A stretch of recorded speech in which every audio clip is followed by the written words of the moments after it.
Nakakatuwa naman yung nababash kay Kim Jo na sinasabi nila na hindi nakagraduate. Samantalang every time na may mga nag-i-interview kay Kim, sabi nga nila hindi pinagbabasihan yan, graduate ka nga, pero every time na mayroong interview, as in unga-unga magsagot, hindi alam ang sasabihin. Si Kim, sobrang hanga din ako dito. Imagine na, college level siya, pero kung makasagot siya sa mga nag-i-interview, lalo na sa ibang bansa, kung minsan nga dinadaan na lang niya sa joke, pero may laman. Yung tipong simple, pag sumagot, grabe.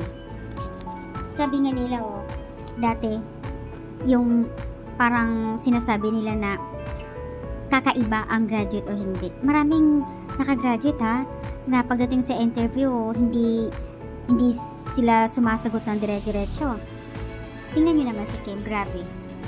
Yung sinasabihan nilang na hindi nakagraduate ang college, pero nakikita naman natin lahat kung gaano siya katalino. Ang daming nag-i-interview sa kanya, international and dito sa Philippines, yung mga sagutan niya na may laman. Marunong at saka maalam siya, direct to the point yung sagot niya. Pinapaliwanag agad. Hindi na yung ang dami pang paligoy-ligoy.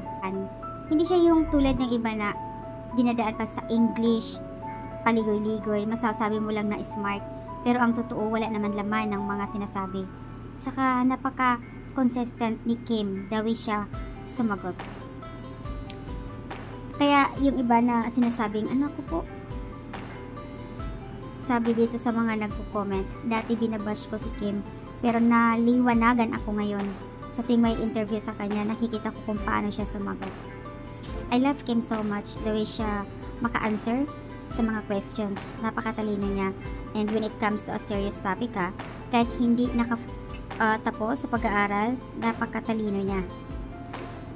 Sa dinami naman nag-i-interview kay Kim Pao International, ito yung mas malalim na issues na kumbaga natakel, mas nakilala natin sila sa paghanga kung paano talaga sila magdala sa sarili.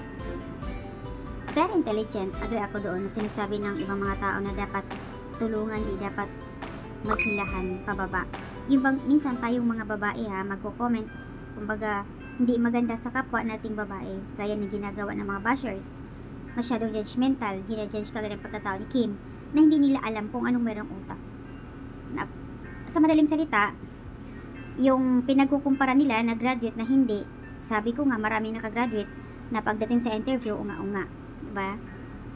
I really like Kim, the way she sumagot, maybe because pinagtibay din talaga ng panahon, kumbaga yung experience niya sa life, sa tagal na niya sa industry, and she is optimum, strong woman, and she taught and syempre stand in life or admire kumbaga sa lahat.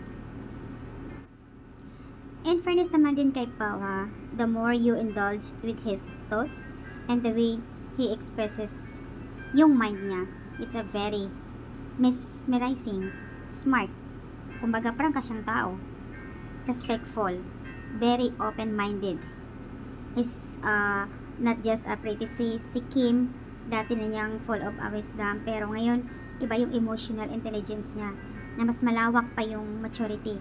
I've seen and watched the PBB since PBB talaga. I can say that I never regret rooting for her. Sobrang napakabait, kaya siguro hinahangaan ni Pao. Isa din to na nagustuhan ni Pao, napaka bubbly, ayon kay Pao, mabait, masayahing tao, kaya wala na akong masabi sa kanya. Sabi nga ni Kim, sa 5 joke, isa lang yung kumbaga matawa si Pao, pero yun nga, at dahil nga doon nagustuhan din ni Pao, dahil isa din siyang talagang hindi boring kasama, marunong magdala. I didn't expect kay Kim Jo to have such a good perspective. People just overreacted to her past mistakes, and I don't know her personality, but she seems to have a good heart, genuinely love person. Lalo na nakikita ko minsan sa showtime mga mga kids na bigla na lang niregaluhan, nagbibigay sa contestant na mga pera. Di alam ng mga tao yan kung gaano kabait si Kim, kaya siguro yung blessings dumating sa kanya. Kumbaga nabibilig talaga ako sa kanya, promise.